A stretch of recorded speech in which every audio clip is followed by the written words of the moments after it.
ना मतलब हमारा ये हिलने लगा दुकान। हाँ, उसके बाद जो भी हमने बोला, हाँ, किया है कब आया। तो मतलब आप क्या सुबह दुकान खोलते हैं क्या? हाँ, सुबह दुकान खोलते हैं 7:30 बजे खोलते हैं। तो खोल ही रहे थे लगभग कभी 6:58 के करीब हो रहा था। उस समय पूरा हिले लगा ही। अच्छा, हाँ। आपको पहले क्या डर लगा था? डर क्यों हिलेगा, डर सभी को लगता है। हाँ, जब बात नहीं है कि डर मतलब बाहर निकल गए हम, इतना मतलब कम्फर्ट था। वो आप बाहर निकल गए? 2013 में जैसा आया था ना, उस तरह महसूस हुआ। हाँ, ऐसा था तो मैं ज़्यादा ही मतलब आ गया क्या बोलते हैं। हाँ, सोचने लगे पूरा हिले लगा मुझे। अच्छा, तो मतलब ये दार्जिलिंग में भी फील हुआ? फील हुआ, अब बाहर में तो पूरा फील हुआ होगा ना। आपको कुछ पता है कहाँ कहाँ पर था ये इपिक सेंटर? ये सिक्किम में अभी के बोल रहा था। सिक्किम में हुआ है। ये सब हुआ क्योंकि ये तो कांच का घर है और हम अंदर किचन में ब्रेकफास्ट बना रहे थे, तो उसी वक्त पूरा बिल्डिंग हिला, माने कमरा हिला, दीवार विवार हिला। हम सोचे कुछ होगा, लेकिन बाद में हमको फील हुआ कि बहुत जोर से ही झटका दिया। तो हम बाहर निकल गए, सोचे घड़ी देखे तो टाइम हो रहा था करीबन 7 बज रहा होगा। उतना डर के मारे हमको वो नहीं हुआ, तो बाहर निकल गए। तो सब लोग बोला कि हाँ, अगल बगल वाला सब लोग बोला कि हाँ भूमिकंप है बोल के। तो हमको तो वो याद आ गया जब 2013 में बड़ा भूकंप आया था।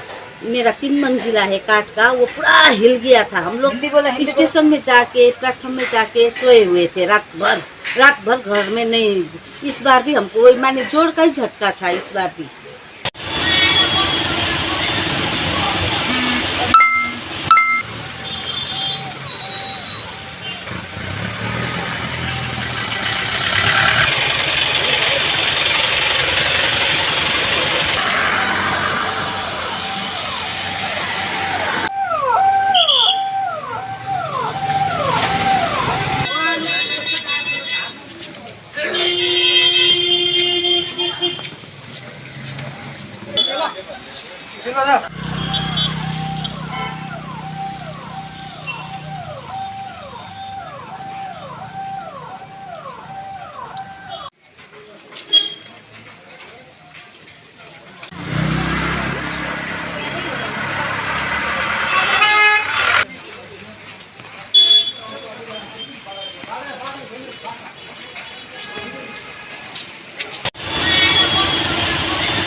Sino